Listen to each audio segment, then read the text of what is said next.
Hello, good morning. Last video में हमने बात किया था इनकम फ्रॉम सैलरी के बारे में। आज हम बात करेंगे इनकम फ्रॉम हाउस प्रॉपर्टी के बारे में। So let me share my screen.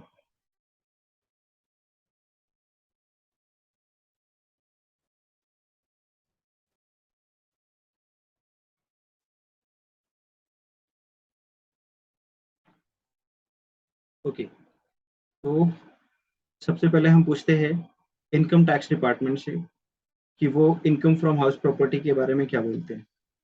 So charging section 22 talks about income from house property. Let's see what they have mentioned. The annual value of property consisting of any building or land appurtenant thereto, of which the assessee is the owner, other than such portion of such property as he may occupy for the purpose of any business or profession carried on by him in the profit carried on by him, the profit of which are chargeable to income tax shall be chargeable to income tax under the head income from house property. क्या समझा? कुछ नहीं समझा। Again फिर से वही law maker की hi fi language. And again कुछ कॉन्सेप्ट ये सेक्शन में, कुछ कॉन्सेप्ट वो सेक्शन में, तो इससे कॉम्प्लिकेटेड हो जाता है इनकम टैक्स एक्ट। अब आइए हम आपको सिंपल भाषा में इनकम टैक्स में इनकम फ्रॉम हाउस प्रॉपर्टी कैसे कंप्यूट करना है एकदम सिंपल तरीके से देखते हैं।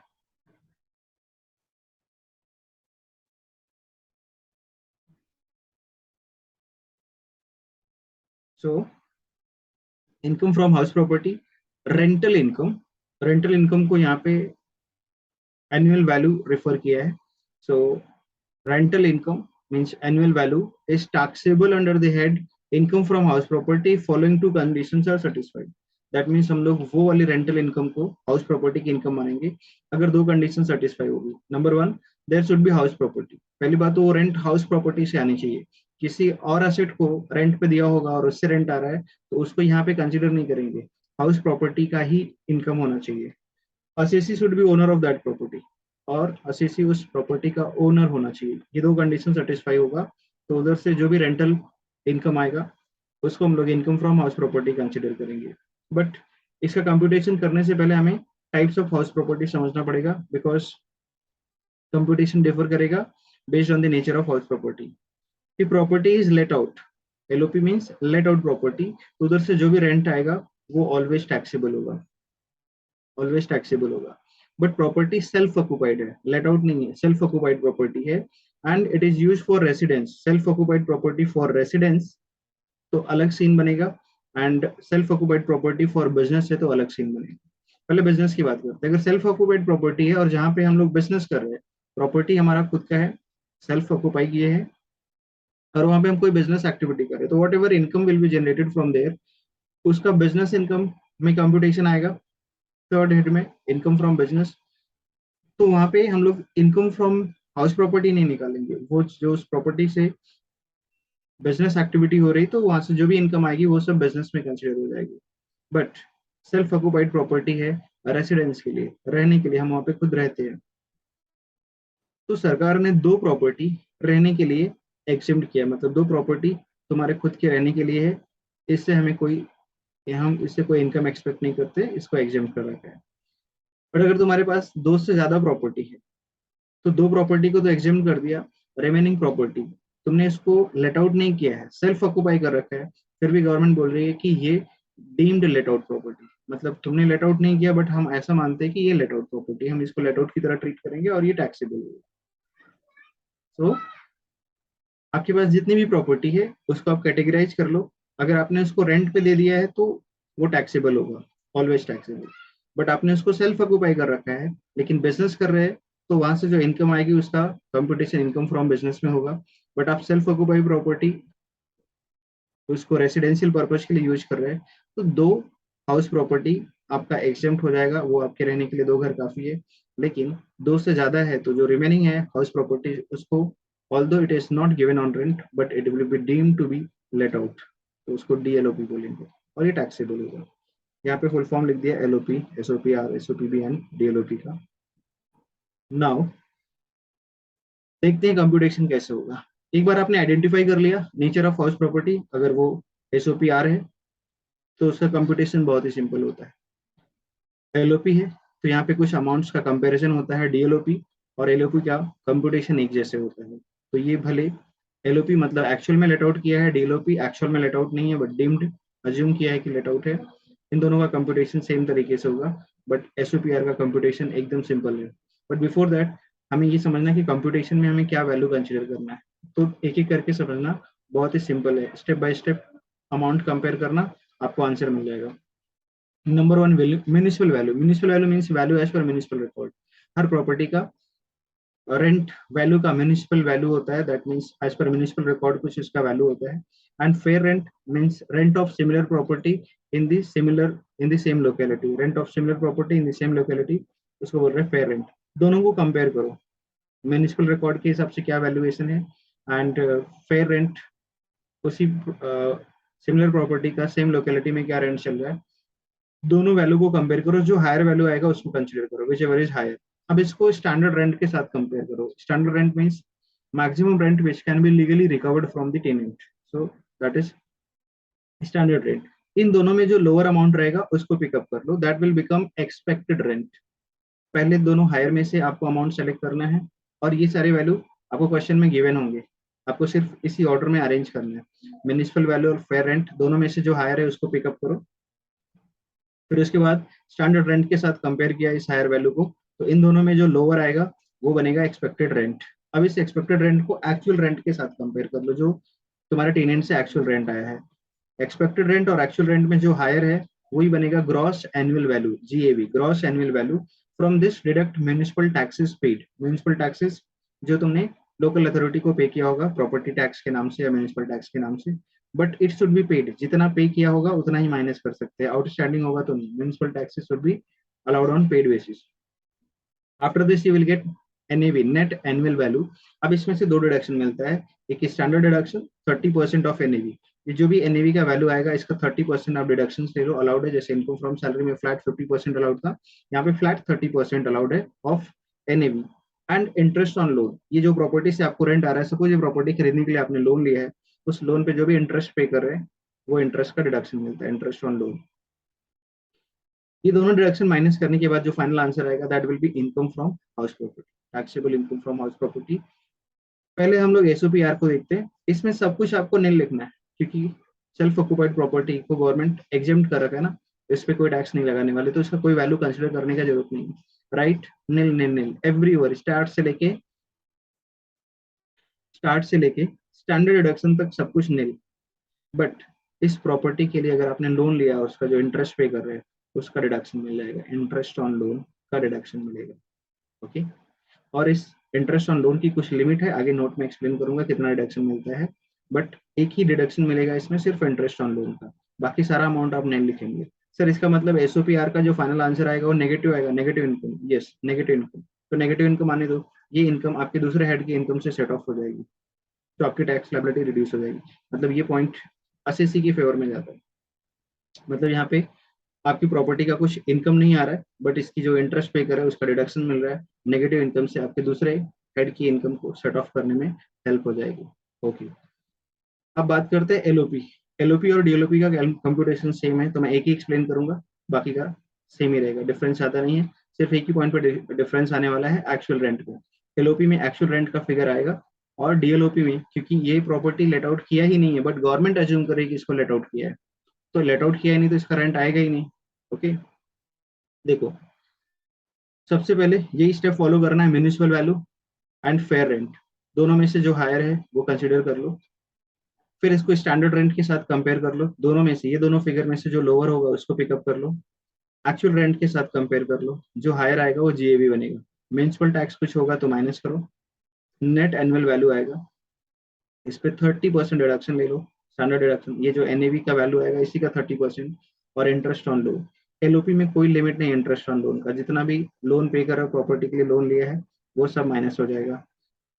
और DLOP में सब कुछ सेम चलेगा, सिर्फ एक चीज यहाँ पे दिख रहा है आपको, मैंने डैश कर दिया है, क्या, एक्चुअल रेंट, क्योंकि ये डीम्ड किया है, अज्यूम किया है कि प्रॉपर्टी लेट आउट किया, एक्चुअल में लेट आउट किया ही नहीं है, रेंट उसका नहीं आ रहा है, तो फिर यहाँ पे कुछ एक्चुअल रेंट का वैल्यू नहीं आएगा, बाकी सारे वैल्यूज कंसिडर करने के बाद सेम इसमें भी इंटरेस्ट ऑन लोन का कोई लिमिट नहीं, ठीक है, और स्टैंडर्ड डिडक्शन 30% सेम ऐसे मिल जाएगा।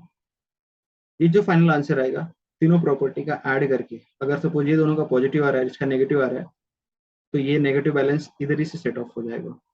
ओके, अगर सपोज आपके पास एक ही प्रॉपर्टी है, सेल्फ ऑक्युपाइड प्रॉपर्टी है, तो फिर इसका नेगेटिव बैलेंस दूसरे हेड से सेट ऑफ होगा।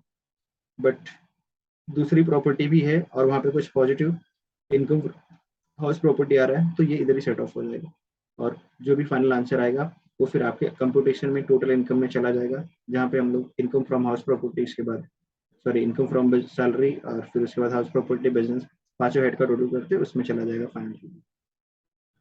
बट ये कंप्यूटेशन से रिलेटेड कुछ नोट्स है, कुछ पॉइंट्स है जिसका क्लैरिफिकेशन आपको यहाँ मिल जाएगा।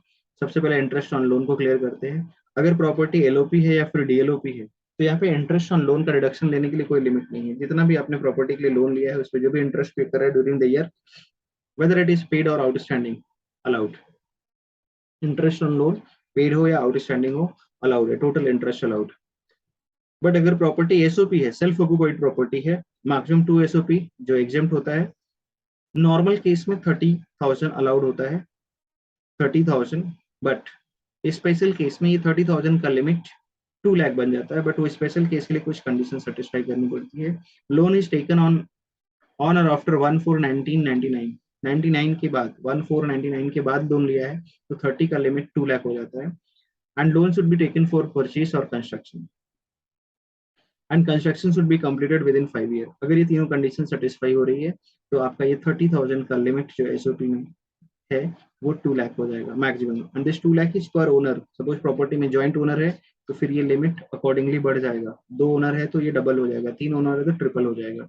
Okay, pre construction interest period will be allowed in 5 equal instalment. Suppose property का कंस्ट्रक्शन खुद कराया है एंड लोन लेने के लिए, प्रॉपर्टी की कंस्ट्रक्शन में टाइम लग रहा है 2 साल 4 साल, एंड लोन आपने पहले से ले रखा है, उस पर जो भी इंटरेस्ट पे किया है, क्योंकि जब तक हाउस प्रॉपर्टी एग्जिस्टेंस में नहीं आता उसका आप इनकम कंप्यूट नहीं करोगे, तो प्रॉपर्टी का कंस्ट्रक्शन कंप्लीट होने से पहले जितना भी आपने इंटरेस्ट पे कर दिया, that interest is called as pre construction interest.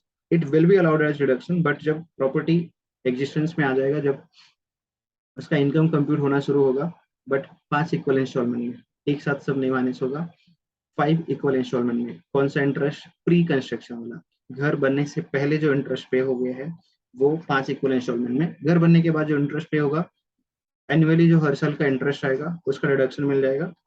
LOP के केस में कोई लिमिट नहीं है, जितना भी आएगा अमाउंट सब माइनस हो जाएगा, पेड और आउटस्टैंडिंग। बट एसओपी के केस में नॉर्मली 30,000 है, बट ये 3 कंडीशन सेटिस्फाई कर दिया, 1/4/99 परचेज और construction, and construction should complete with in 5 year, तो 30,000 का लिमिट 2 लाख हो जाएगा। ओके, प्री कंस्ट्रक्शन को 5 इक्वल इंस्टॉलमेंट में डिडक्शन मिलेगा।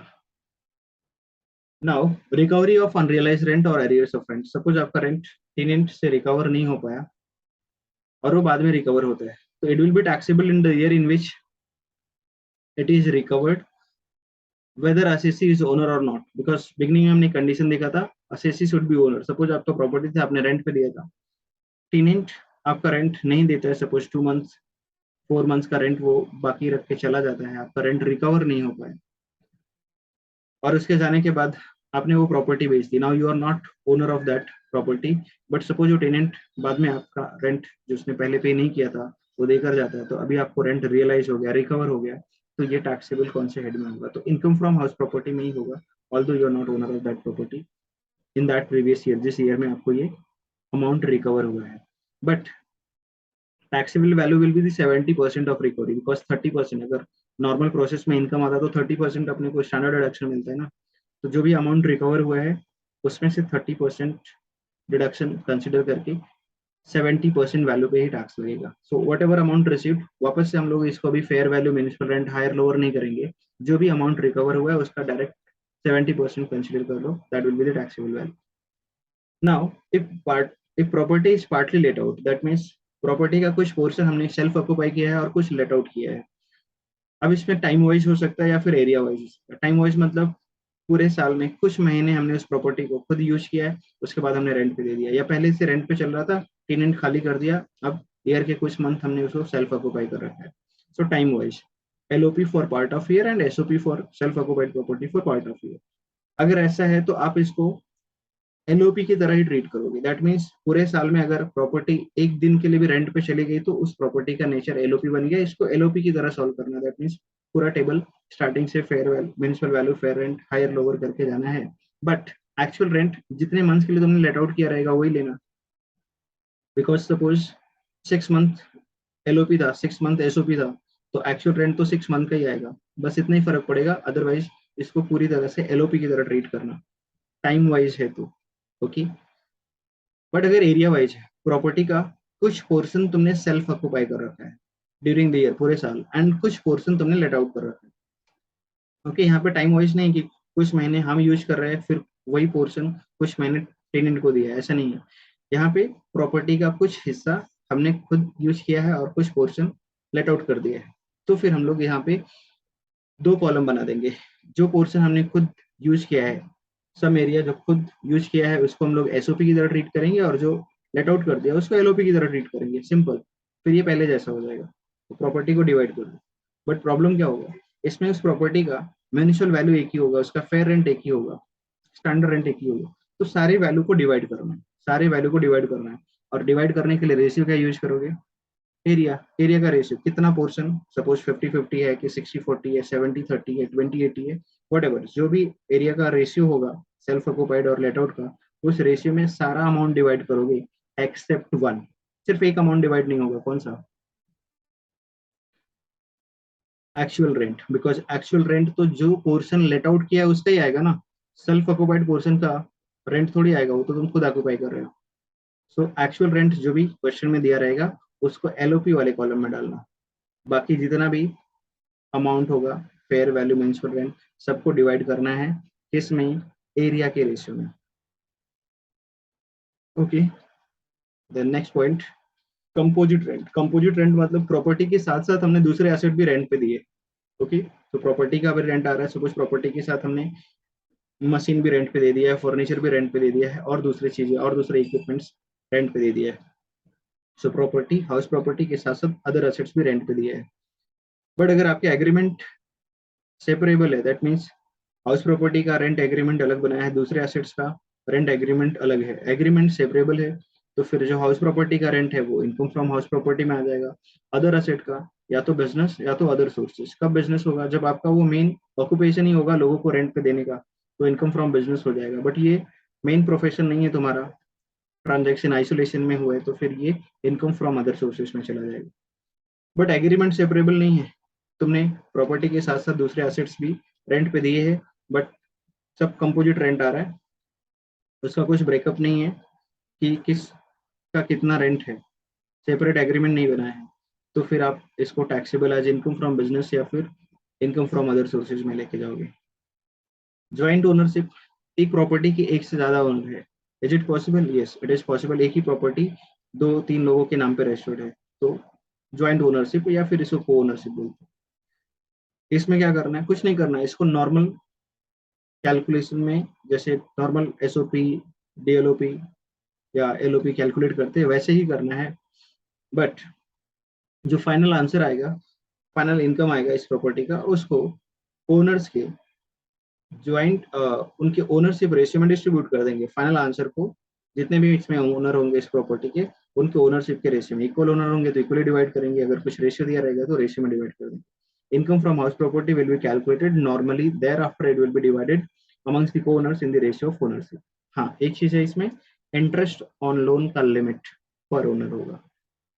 दैट मीन्स प्रॉपर्टी एक ही है, तुमने लेट आउट किया, तो लेट आउट को जैसे municipal value, fair rent, higher level consider करके फाइनल अमाउंट निकालेंगे, taxable income from house property वो आएगा। ठीक है। बट उसमें जो इंटरेस्ट ऑन लोन माइनस करेंगे ना, वो लिमिट पर ओनर कंसिडर होगा।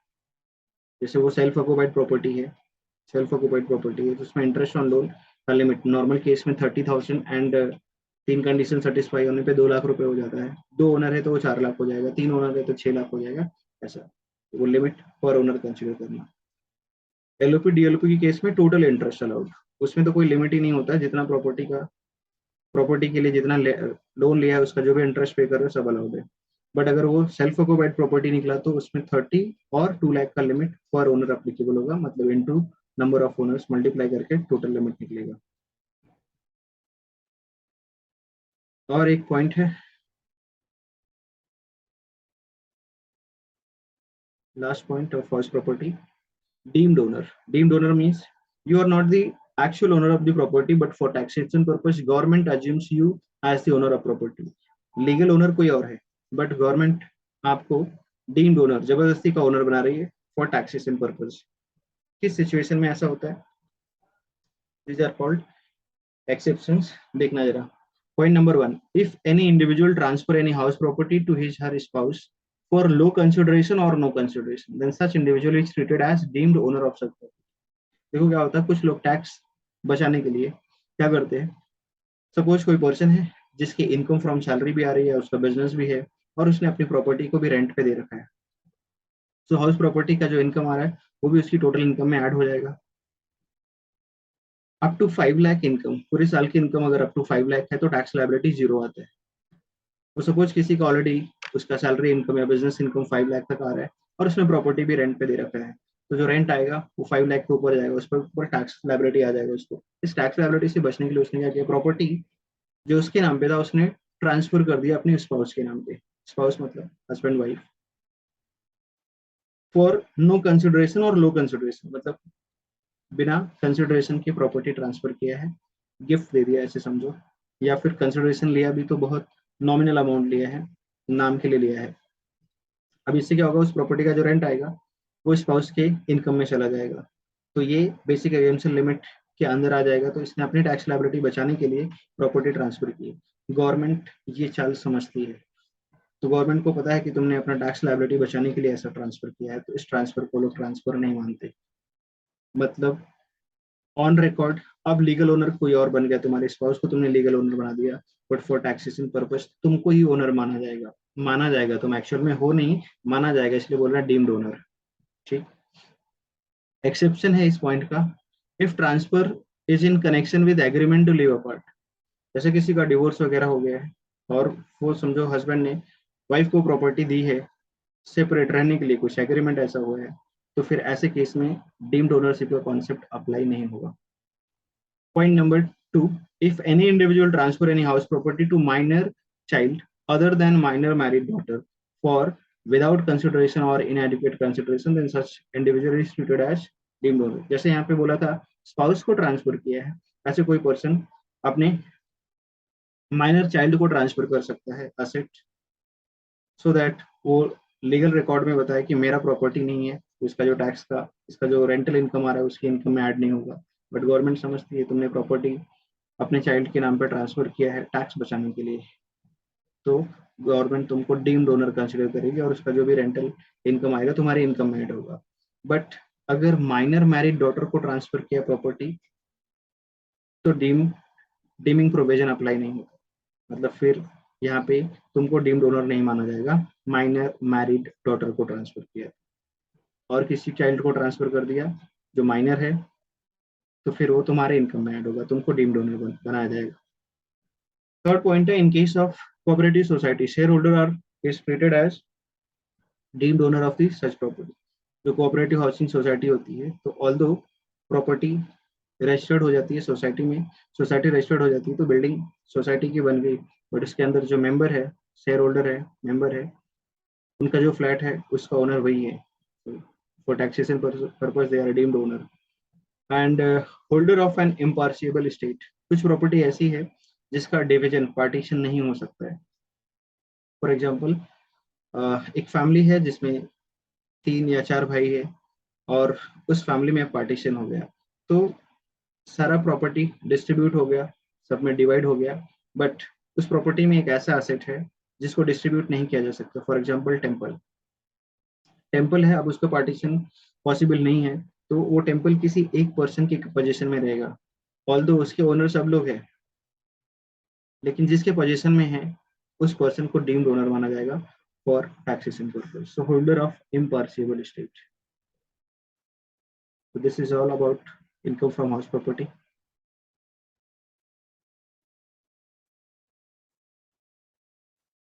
इसको यहीं पे स्टॉप करते हैं, नेक्स्ट हेड अगले वीडियो में कंप्लीट करेंगे।